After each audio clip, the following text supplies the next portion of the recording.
Happy New Year, everybody, and welcome to Cats, an absurd tier list. So today what we're going to do, listen, last week I had to go and watch the musical Cats. It is not good, but it really made me think, which of these cats is the best cat? So I decided to put some thought into that. I decided to come up with a definitive ranking for all of the cats in Cats. Let's jump into it without any further ado. We're going to explain the tiers that we're working with. All right. So, here are our tiers. Number 1, the forgettable cats. Those cats do not matter. They have really no impact on anything. They probably shouldn't be in the movie, but they are. One quality that all forgettable cats have: they do not have names. Now, this is not a unique trait to forgettable cats. There are a lot of cats in this movie, and very few of them have names. But it is consistent among all the forgettable cats. None of them have names. None of them matter. Any of them could be taken out of the movie, and it would be the same movie. All right. Second tier. These are slightly better, but these cats are a catastrophe. Unfortunately, unlike the forgettable cats, they can't be ignored because they do have some impact on what happens. If you took them out of the movie, it would make it a little bit weirder maybe. Just that they were missing because they're referenced by other characters or they have a song or something. But while they are a presence and force in the film, they have no impact on anything. They don't really matter in terms of the plot, and they may or may not have names.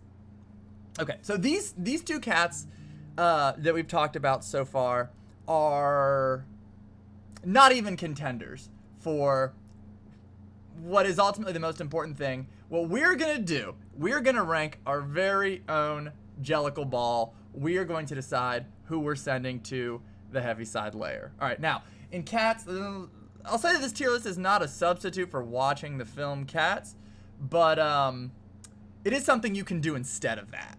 So, what it's all about is all the cats have to meet up once a year, and they sing a song that tells you who they are and what they do and why they should be allowed to go to heaven. And then one cat gets to go to heaven. All right? So keep that in mind. What we're deciding is which of these cats gets to go to heaven. It's any of these impossible cats, no heaven for them. They have no chance at the Jellicle ball. They do, however, because they are contenders for the Jellicle ball, have more of an impact on the plot and the goings on. The nice thing, too, about all the impossible cats, I don't know if it's a nice thing, but it's a true thing. They do all have names. We are out of the realm of nameless cats at that point. Now, perhaps we have a few contenders. These cats matter to the plot and are actually relevant to the point where maybe I would send one of these cats to heaven. They're not like the top tier cats, but they're like, these cats are like a sandwich that's still in the wrapper but has been thrown into a trash can. They're better than everything below them, but you probably still shouldn't touch them. But you might not get that sick if you did. And then, we have the best cat, all right? This is the cat that we're going to be sending to the Heaviside layer, who will leave this world forever. This cat is better than the rest of all of the cats, and that's the one that we're going to be pursuing. Unfortunately, we can only send one cat to the Heaviside layer. Final note before we get into the list. In the Heaviside layer, which is cat heaven, cats are reborn. They get to live the life they've always wanted to live. They transcend their mortal limitations, and that's going to be really important because we have to ask ourselves, what life do these cats want compared to what life these cats have? All right? So we're going to keep that in mind as we start with our first set of cats. These are the lowest ranked cats on the tier list. These are all the cats I couldn't effing tell apart, all right? These are all the cats that I don't know who they were. Some examples: Demeter, Syllabub, Ademptus, Tantamile. Oh no! People are not saying they can't hear any audio. Is that true? No audio in chat? Is that what's happening? Oh, people can hear it. Okay, no, people can hear. All right. So yeah, these cats are... They're in the movie. I can't tell them apart. They don't matter. They have names, but I only know that because I had to spend a lot of time on the cats wiki. I couldn't tell you who these cats were. The nicest thing about them is they don't sing songs. Or I should say they don't get any of their own songs. They sing in other people's songs. These cats are very forgettable. Cat image not found. I will say this.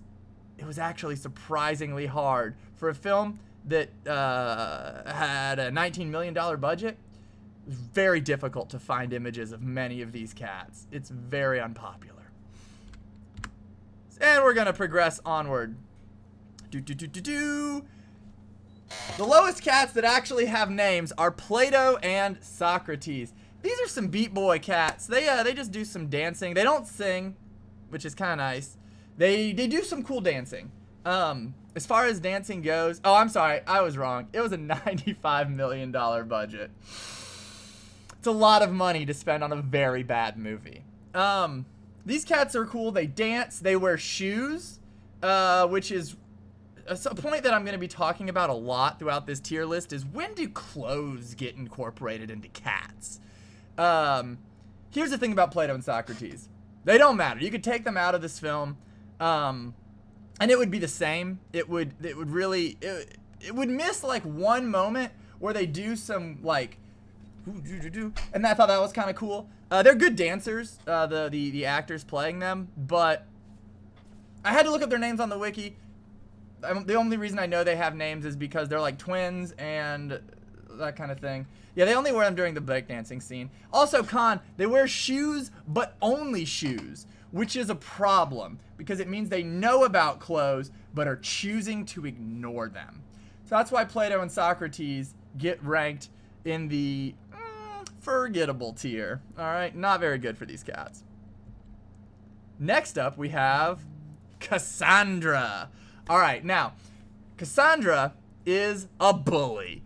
Her whole goal in this film is to shame cats who she views as lesser than her. And that's cool. Bullies are cool. Cassandra's a bully, so, you know, that's a point in her favor. Another thing about Cassandra, she's in a lot of scenes. Like, a lot of scenes. But I never really find out what her deal is, and never find out her name. Again, had to go on the wiki for these. She also has two cronies who, I guess, I don't know their names. I think one of them might have been Demeter. Not sure. And her whole thing is she bullies Grisabella. She does this a lot. So, if that's kind of your deal, this is your girl. The reason she ranks so lowly for a cat who has a goal, which is something most of these cats don't have, is she has no conviction to that goal.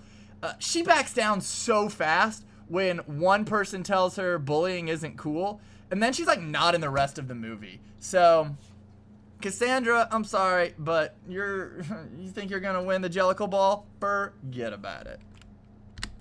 Alright, so let's take a checkpoint so far. These are going to be our cats in our rankings on the tier list maker that we made for this. We've got the indiscernible cats, the cats that we couldn't tell apart, the cats whose names we don't know, the cats who if you took out of the movie, I wouldn't notice at all. Then we have Plato and Socrates. They're kind of like those other cats, but they dance, and that's cool.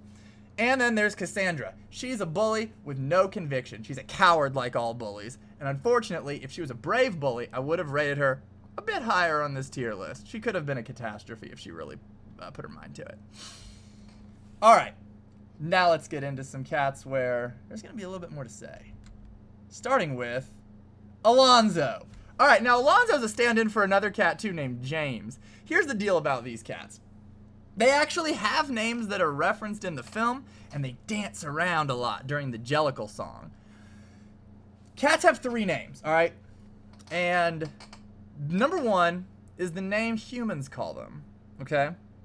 This cat's name is Alonzo. The other cat's name is James. The third cat we'll talk about is named Victoria. Then they have a second name that I have no idea what it is or why they have 3 names. I think they should really only have 2 names. Second name never gets referenced or mentioned outside of the fact they say cats have 3 names. And then they are like, here's the first one. There's a second one. Anyway, the third one's the important one. It's the cat's Jellicle name. I think, here's the problem with Alonzo. His Jellicle name is also Alonzo. There are no pictures of Alonzo because, or there are pictures of him, but they're only from stage productions, and I'm not getting into that, all right? So, he dances, sings in the chorus, doesn't get his own song, which is a plus, and then they have their secret name that nobody, yes, the third name is their secret name that nobody knows, except they spend a lot of time specifically introducing themselves by their Jellicle name. So, Alonzo, I'm sorry. You do score above everybody else because they specifically named you, but you really don't matter. Up next, we have Bomblerina. All right.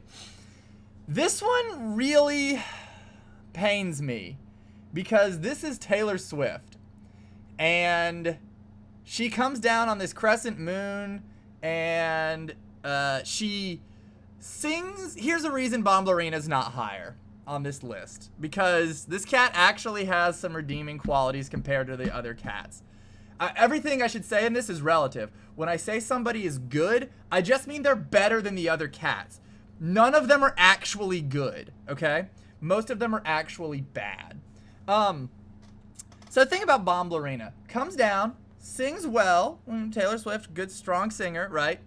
This cat knows how to lounge, comes down, and she's got this like the thing in her hand is catnip. So while she's swinging around the ceiling, singing her song, she's sprinkling drugs on everybody. And we all know that immediately makes you stand out. Here are some cons for Bomblerina, though. Also, there's a chance I spelled many of these cat names wrong because they are, like, wild.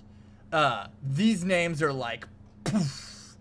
So I tried my best. Bomblerina does get most of a song to herself. It's about 70% her, 30% other cats get in the mix. But the problem is, the song's not about her. She's a hype cat for another cat we'll be talking about later in this tier list who does rank higher than Bomblerina. The other thing is, Bomblerina doesn't actually, like, never actually gets introduced. I had to look it up on the wiki. Now, the good news is because this cat is, like, very popular, it was easy to find information on her.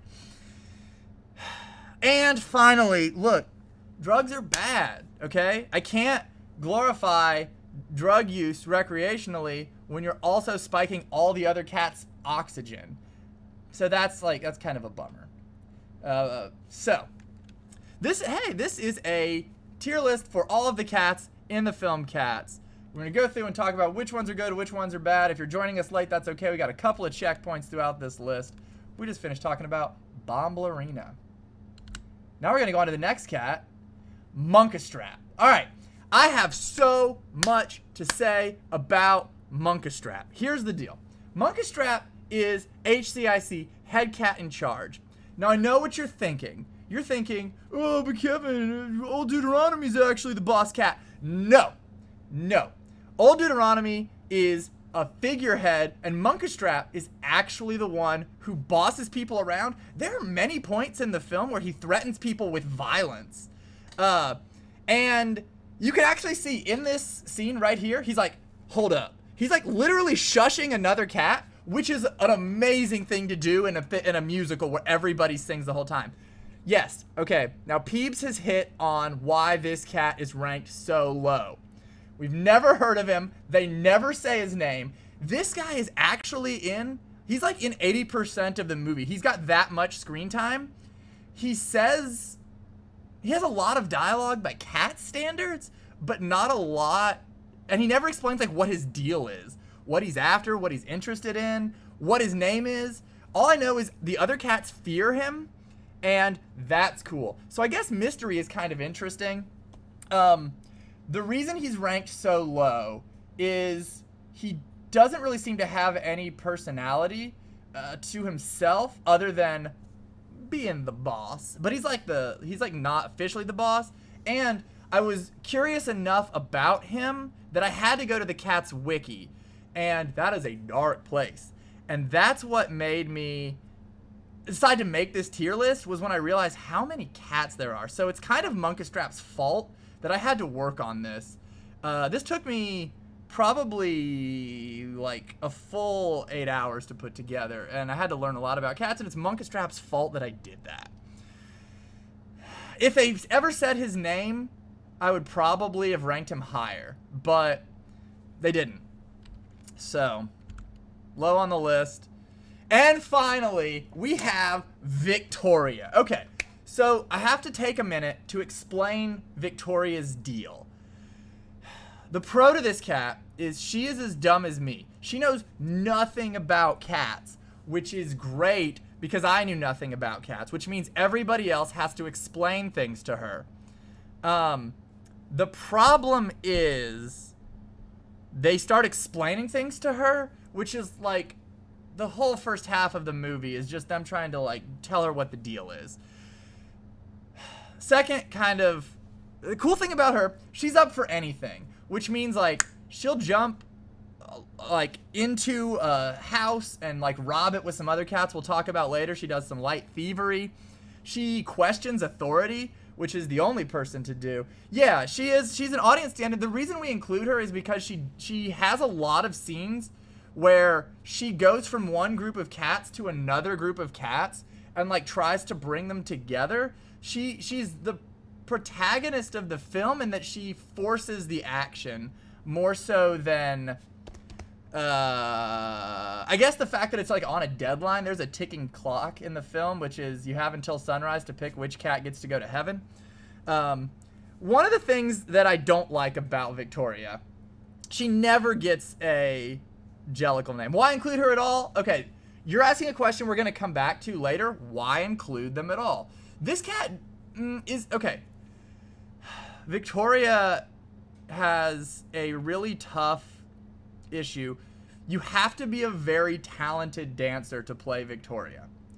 You have to do some very difficult things to do like the dancing, but the dancing is also bad. So it's really bad on one hand and also really hard to do on the other. And that doesn't make something good. So I feel bad for her because like she's obviously put in a lot of work to produce something of low quality, but it's hit the ceiling of what it could be, and that's gotta sting.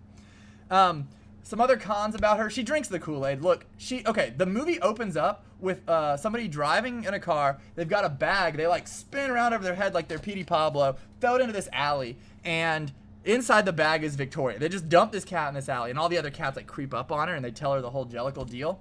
She never gets a Jellicle name, even though she spends the whole night like integrating into the Jellicles. She's very easily tricked, as we'll see later.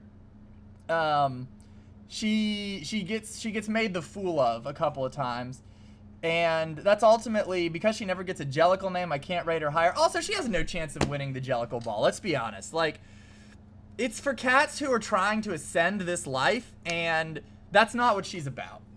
So Victoria is gonna rank kind of low on our list, but she does beat out a handful of other cats. So we got another checkpoint for anybody who came in late.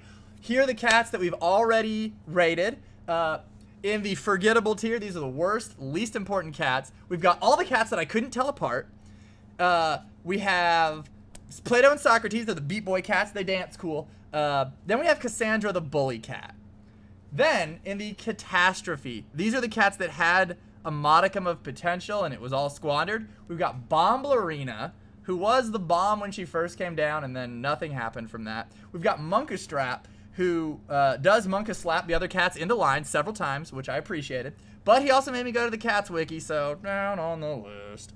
And then we have Victoria, who is the most plot-relevant cat, I think, out of all the cats. So it would really be a shame to put her lower.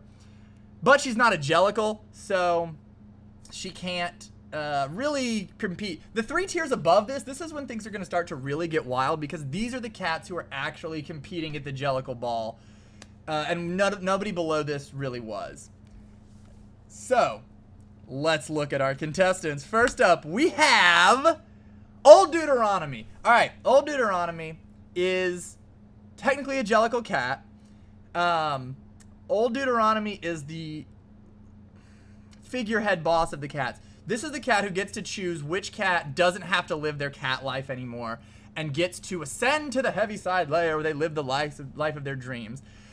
A lot of the plot revolves around Old Deuteronomy. Like, the first half of the movie is just like, we all have to wait out in the street for Old Deuteronomy to show up. We know what time she's going to show up because we say it in a song. It's like right before sunrise. But we're all just going to chill here. And anybody who expresses any interest in doing anything else is like, wait, but you're going to leave before Old Deuteronomy shows up? And then it's Dame Judi Dench, who's cool. This cat epitomizes everything that's wrong with cats, though. Okay, here's the thing. I hate this cat so much. This cat trolls you twice as a viewer of the film in ways that are unforgivable. First, Victoria goes off at one point and is like, hey, there's a sad cat outside. I want to, like, see what that cat's deal is. And then Old Deuteronomy's like, come here, child, come here. Don't you want to see me make the Jellicle choice? The point of this whole affair? And then Victoria's like, I do, actually. Okay, I'll see you make the choice, and then I'll go check on that cat. And then Old Deuteronomy leans back in a chair, sticks her leg above her head, and is just like, dance, cats! And then, like, there's, like, 5 songs that happen after that. She doesn't make the choice for, like, another hour, and there's just so many songs. What she really meant was, don't look at that sad cat. So that was a bummer, because I thought the movie was almost over. Second thing that she does that blew my mind is the last song of the movie. They're all, like, climbing up on this lion statue, and there's a very close-up of her, and she says something along the lines of, like, so now you've heard of all our songs. This is after they send the cat to heaven. Now you know all of our songs. Now you understand what Cats is all about. You don't need any more explanation, and it all boils down to this. A cat is not a dog. And I got so angry because they never mention cats. Or dogs, I'm sorry, they only mention cats. They never mention dogs or anything like that until this last point. Also, I saw the version of the movie that still had, where all the cats had human hands still, and it was really freaky because she's especially bad about it because her cat suit is like a suit. It was rough. So, next up, we got Grisabella, the sad cat. Now, in the film, Grisabella's the cat who gets to go to heaven and be reborn, and that's like her thing. She gets to leave. That's a pro for her. This cat's only characteristic is they're very sad, and I've never seen a person frown while singing before, and that was impressive. Yes, they did update the movie. So this person gets to frown while singing, which is cool. Or at least novel. I'd never seen it before. Here's the thing about Grisabella. She does technically have, I guess, what is the most popular song from the film. It's not good. I mean, I guess the point is that it's sad. I don't know. But why do we care about Grisabella? Here's the thing. She wins in the film, not in our tier list, because she's the saddest cat who wants to go back to when she was popular and cool and all that kind of stuff. But my guess is she was sad last year and she's gonna be sad next year. Ain't nothing special about her. Also, and this is something that I was really hoping they would explain because it seemed very plot relevant. What's her deal? They're very explicit that she had a fall from grace where she was like the cat's meow. She was talk of the town, and then she went and hung out with Mr. McCavity one time, and then after that, her whole life fell to shambles. And I was like, whoa, what did McCavity do? We never find out. We never know. So because of that, there's really not any character development with her. She's just so sad that the cats decide she gets to leave. So that's why she got her spot on the list. Next up, we got Jenny Anydots. All right. Let me tell you a thing about Jenny Anydots. You may be familiar with this as the Vor cat. So, Jenny Anydots is the sassiest cat, and that's a pro and a con. Oh, we're going to get into how the cats reproduce later. Don't think I didn't have an answer for that. I do. So this cat does a lot of... She makes a lot of cat puns, which is awful, because there's spoken dialogue in this film is it's such a premium that I hate for it to be wasted on someone saying like, well, you're being a little catty. And that's just awful. On the pro side, she's the only cat who actually tries to better another character, which is kind of cool. She has a song. So, okay. At the very beginning of the film, Victoria asks Munkustrap, which cat do you think is going to win the Jellicle Ball? And this is his pick. He's like, let me show you. And they creep into this house like, this cat right here, this cat is super lazy and doesn't do anything. And then she's like, I'll show you. And she sings a song about how she's lazy during the day, but then at night she teaches mice how to sing and she teaches cockroaches how to dance. But she then eats the cockroaches, and that's concerning. So she doesn't get to go that high on the list because while she does try to better other people, she eats them after. And that's kind of weird. She also unzips her skin twice in the film, which reveals a second skin and like I don't know what you'd call it, like a dress? I don't know. So that's kind of a problem. She's also ultimately pointless. So here's the thing. Her and another cat we're going to talk about later do their introduction before the Jellicle Ball. So it doesn't count. So they really are sabotaging their own chance at winning. Another thing I do have to say about Jenny Anydots before we go forward. There's a cat who I thought was a contender, and she does kill him. And we'll talk more about that a little bit later, but she does kill somebody. So I don't know if that's good or bad.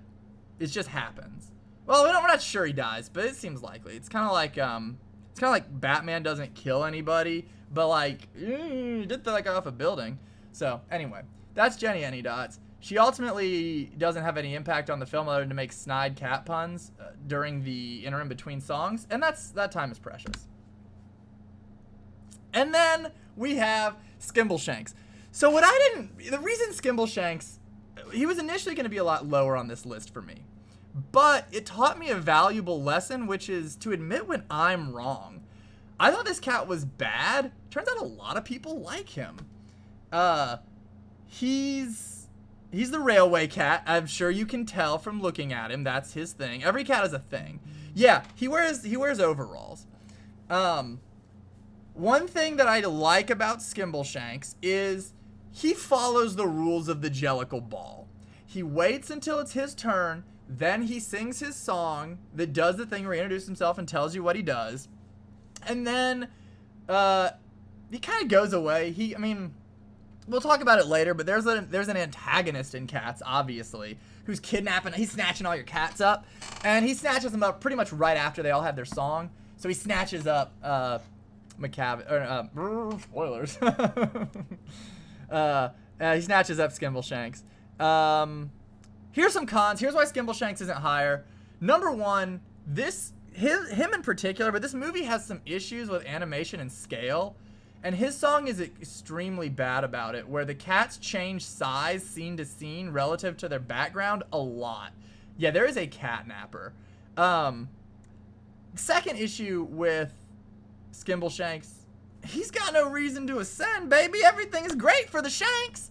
Why would he want to go to the Heaviside layer? He's already king. He's the cat's meow down here on Earth. So because of that, I really can't advocate for boosting him up any higher. He wears pants. He wears tap shoes. Yeah, Skimbleshank's the railway cat. This is where he's gonna cap out for us. And finally, we have Asparagus, or Gus, the theater cat. Now, this cat is kind of cool. This is the cat who has the best acting in terms of their spoken lines and like conveying a character, which is not that surprising. His deal is he runs the theater where the Jellicle Ball takes place, and he used to be like a super cool actor, and he's still kind of cool, but he's like old now, and that, you know, kind of makes him sad because he's like, I've still got a little bit of the magic. You know, he's trying to, he goes to the Jellicle Ball to say that he's still got the juice. Here's the thing about him and the juice. Well, he is a sad cat. He doesn't have the juice. All right, spoiler alert. He does sing. He does sing an okay song, but he's a cheater. Okay, not directly his fault, but what happens is he's singing his song, and another cat is a huge fan of his and cheats for him to like add dramatic effect and flares to what's going on. And so it makes people like his song more than he deserved. And also his character is a lot like Grisabella, except without the McCavity angle. So don't really know if we need two sad old cats. I guess the biggest difference is like the world hasn't abandoned Gus the way it abandoned Grisabella. So really no chance of winning. But I do think if Cats were to continue, like if there was a sequel, Cats 2, which maybe I'll write, there's a chance, like he would have a better chance in that movie. It's kind of like the Oscars where like he's due his ascension to the Heaviside layer. I just don't think this is his year. So that's why Asparagus comes down to where he is now. And bonus cat. All right, everybody. This is the moment you've all been waiting for. Oh, do you hear the sirens? That's right. A new challenger appears. This is Growl Tiger. Okay, guys, this is my favorite cat in the whole movie. I'm so excited about Growl Tiger. He cannot win, but let's talk about this guy. Okay, first thing you'll notice, there's no picture of Growl Tiger. Okay, and here's why. This is the most pointless cat. People were apparently there was a huge buzz when it was confirmed he was going to be in the Cats film, because he was cut from the last Cats film, which was just a production of Cats that was filmed. And ever since that, which was in the 90s, he's been cut from every American and European production of Cats. They cut this character out of Cats globally after that movie because he was so pointless. But I thought he was great. Here's the thing. Oh gosh. All right, he has the best song because it's like 30 seconds long. It's like 5 sentences. He's like, I'm Growl Tiger. I'm a real tough guy, and I'm the scourge of the Thames. And he makes some kind of weird slant rhyme. And then another cat, who we're gonna talk about later, is like, that doesn't really rhyme. And then he just slaps that cat down, and that's funny. So he uses violence in a way that I approve of. So that's part of the reason Growl Tiger's high. He's a henchman, which is cool. And his job is to be the jailer of the cats. He takes all of the cats who get kidnapped at other points in the film, and he ties them up on his boat as he sails down the river. And one thing that's more famous than him is the scene where unfortunately, he's the cat who I think might die. It's called Growl Tiger's Last Stand, and it's where he gets pushed off a barge into the river. Now, we need to talk about Growl Tiger's Last Stand because it's really disappointing for someone like me who liked this cat, who is, I should say, in total is in about 5 minutes of the film. Here's what happens. He's got a bunch of cats tied up. Then one of them, who we've talked about before, Jenny Anydots, pulls one of her patented tricks where she unzips her skin and uses that to, like, because now she is not wearing her skin, she can, like, slip out of the chains, okay? So then she undoes the chains while Growl Tiger's smacking around some other cats. He's got a lot of cats tied up. And then she takes the chains and she's like swinging them around, and she makes a pun, and for the life of me I wish I could remember it because it's terrible. And then she like whips him right in between the legs with the chains. So she just pops him right there in the boys. And then another cat comes up, and then like they tabletop him into the river, and then all the cats are freed. So he definitely goes out like a buster. He gets ganged up on by all the cats. But I don't really blame him for not thinking a cat could unzip their skin a second time. But they can. So, that's Growl Tiger. And that brings us to another checkpoint. Alright, so here are the cats we've ranked so far. Indiscernible cats, bottom of the list. Then we got Plato and Socrates, and then Cassandra. These cats, forget about it. Nothing for them. Then we've got our catastrophes, Bomblerina, Monkastrap, and Victoria. They're all around. They're all a little relevant. You couldn't take them out of the film and make it make more sense like you could with some of the others, but they're not competing. These characters are competing, but have no shot at winning. All right, Old Deuteronomy, number one, I think it's like nepotism to pick yourself to ascend to the Heaviside layer. Grisabella, who is really she's like not really invited, but she kind of like sneaks her way in, and that's how she ends up winning in the film. Not in our list, she doesn't. Jenny Anydots, who is probably one of my least favorite cats. Skimbleshanks and Asparagus. Now we're getting into it, ladies and gentlemen. We're getting into the craziest parts of cats. You thought it was wild before. You ain't seen nothing yet. Here we go. Bustafer Jones! All right. Now this guy, let me tell you something about Bustafer Jones. A lot of the cats are themed, right? Where we've got Skimbleshanks the Railway Cat, Grisabella the Sad Cat, Gus the Sad Cat, Victoria the Dumb Cat.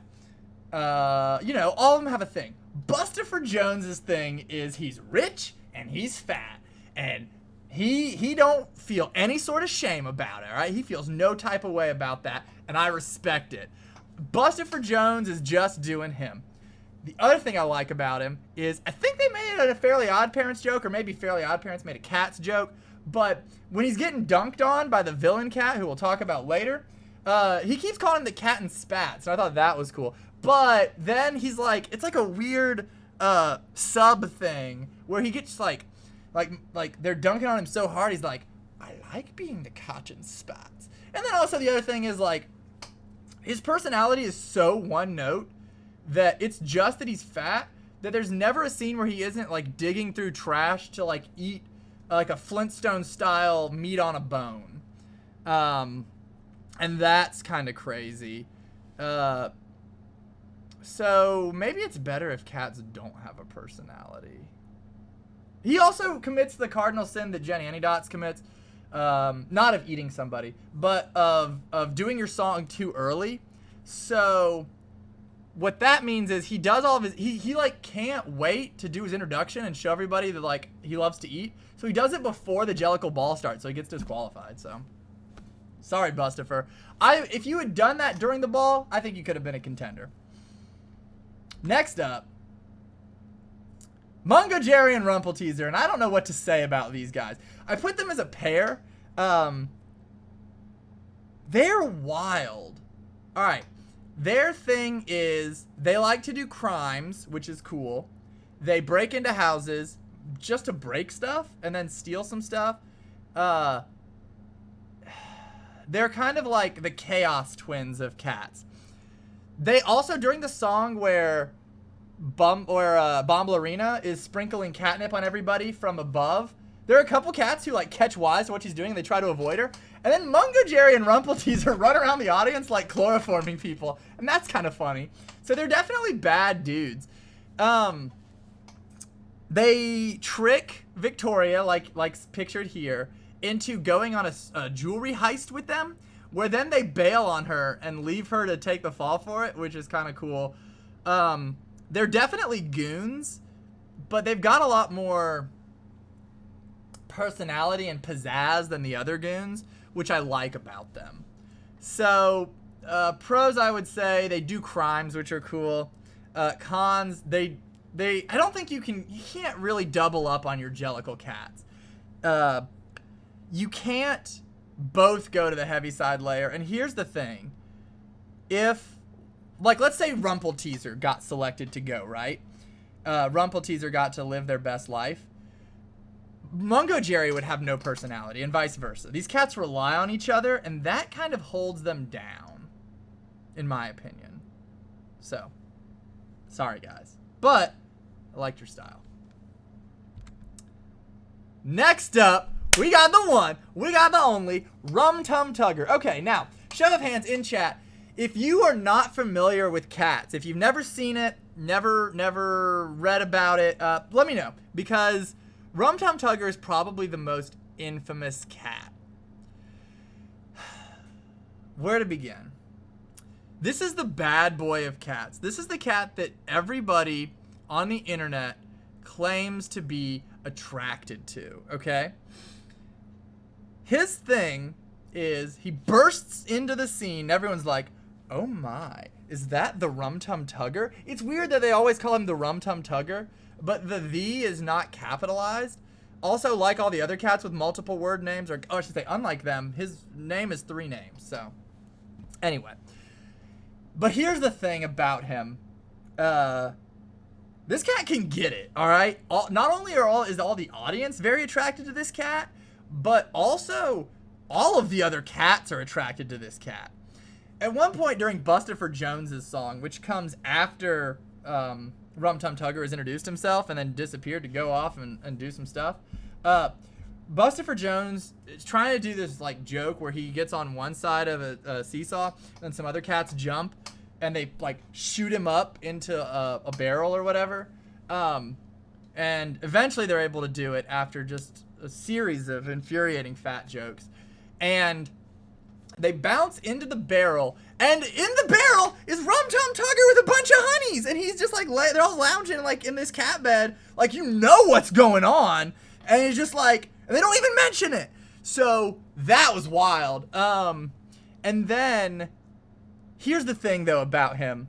Number one, he's played by Jason Derulo, which great choice, but he never says Jason Derulo, which if he doesn't start a song that way, is it really a song?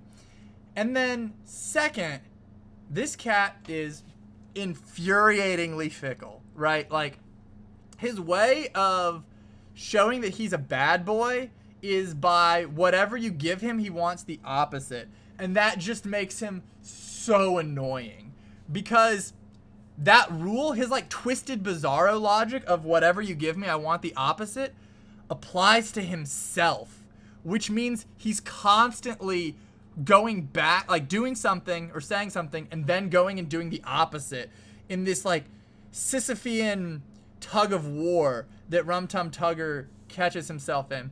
And we're gonna play a warning because I'm gonna show a picture of him doing just that. All right, so you've been warned. This is what happens. I hated this scene so much. He bursts into a milk bar. He starts like, he does the thing where you stick your head below the tap and you just turn on. It's like, just like slurping up all the milk. And then he just looks at the camera and says, "No more milk." And then he like runs through the bar. He does this that you're seeing right now on your screen. He gets right up in front of the camera and then he says, "Milk!" And he turns around and goes back to the milk. And I hated it so much. I hated it so much. No, he didn't pay for it. He busts in. So Rum Tum Tugger is like, this cat is full of personality, okay? Will not pretend he's not. But he has the Skimbleshanks problem of why would this cat ever want to ascend? He's like, he's not high, I don't think, in the hierarchy of cats, but he's like every cat wants to be around him. So, I don't know. All right. And this brings us to a cat we've alluded to many times, finally get to dig into. Macavity the Mystery Cat. All right.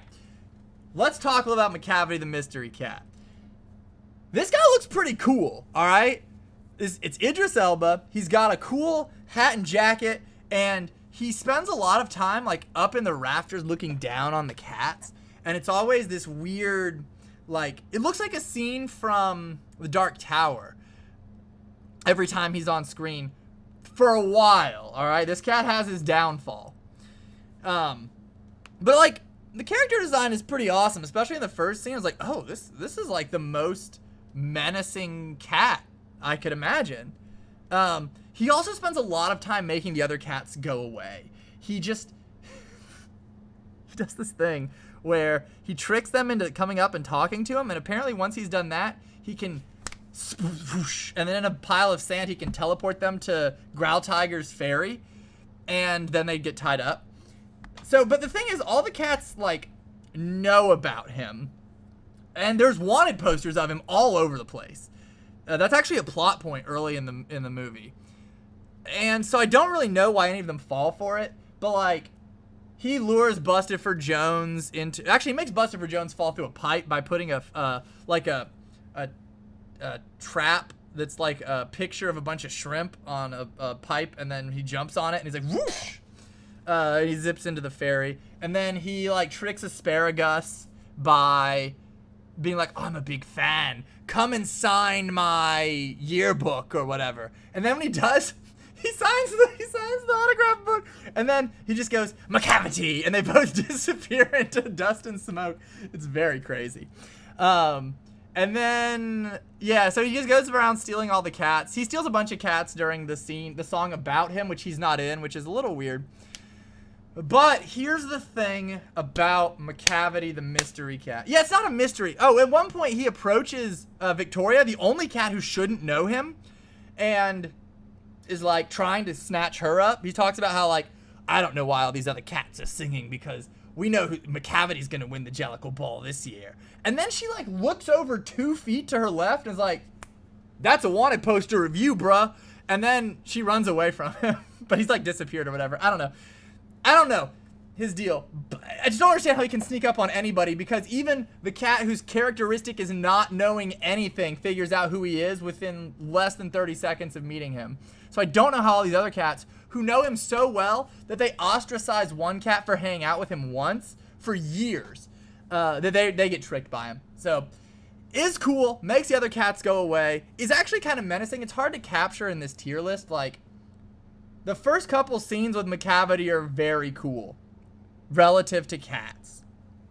But here is the problem. He takes off his jacket, okay? And I told you a little bit about clothes playing an important role in cats. I'm gonna play a warning, okay? You're about to see McCavity the mystery cat sans jacket. So, you've been warned. Look at this weak cat!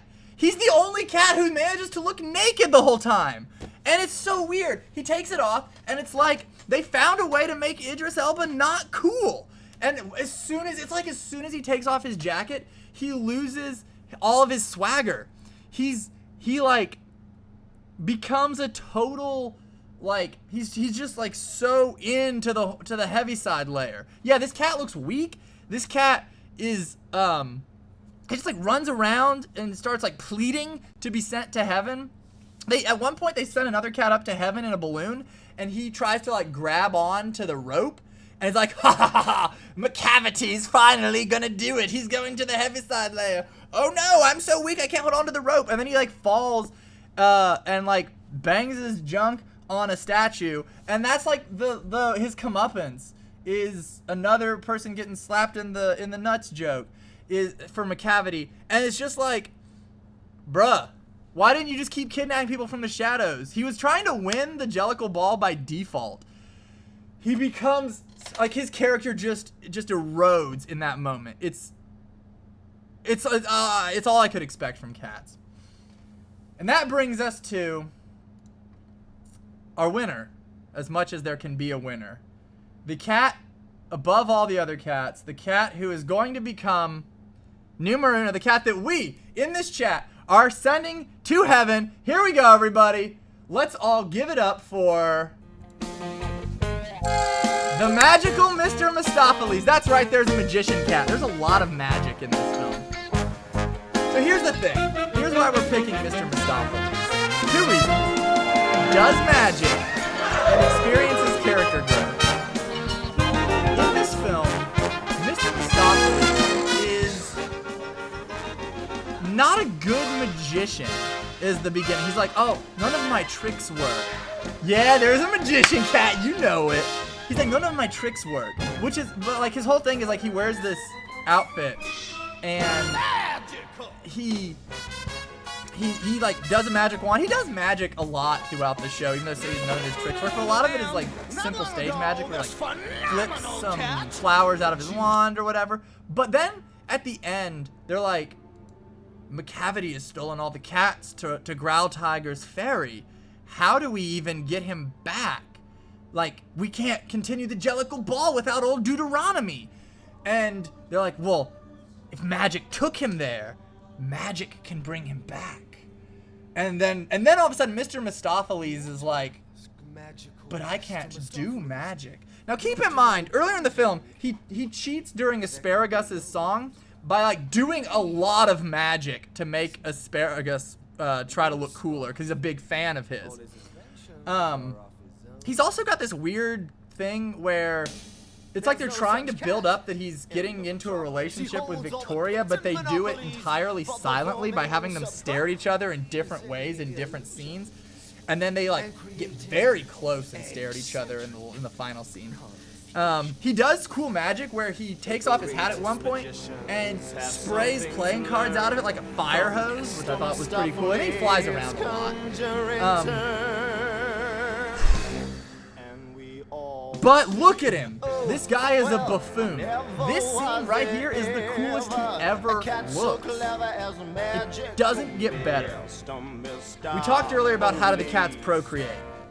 Alright, here's the thing. Yeah, there's a cat. This is the magical Mr. Mistopheles song. Because he's our winner, he gets his theme song played. The cats reproduce the Jellicle cats in really one way.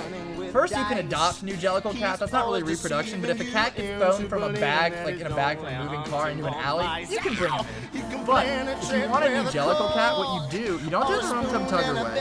Mr. Mistopheles has to pull one out of his hat for you.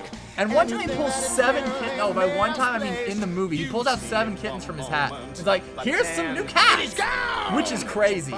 But the existence of magic in this universe makes me more concerned than anything else possibly could. So, he's our winner. This is the cat who we're sending to the Heaviside layer. He's very magic. And with that, let's take a look at our final rankings. From the bottom up, we got all the indiscernible cats. There's like 20 of them. Then we got Plato and Socrates and Cassandra. I should say, at some point when Grisabella sends to the Heaviside layer, Cassandra just decides to stop being a bully, which was the only thing she did. Then we got Bomblerina, Munkustrap, and Victoria. Then, in our impossible cats, we have Old Deuteronomy, we've got Grisabella, Jenny Anydots, Skimbleshanks, and Asparagus. Finally, in our perhaps, these were our real contenders, we've got Bustafer Jones, Mungo Jerry, and Rumpelteazer as a unit, which I think kind of hurt their ranking. We've got Rum Tum Tugger, Mr. Macavity, and ultimately, our winner, the magical Mr. Mistopheles. Now, what do you guys think? Feel free to give us a like or a follow. We're going to be posting this on YouTube as well.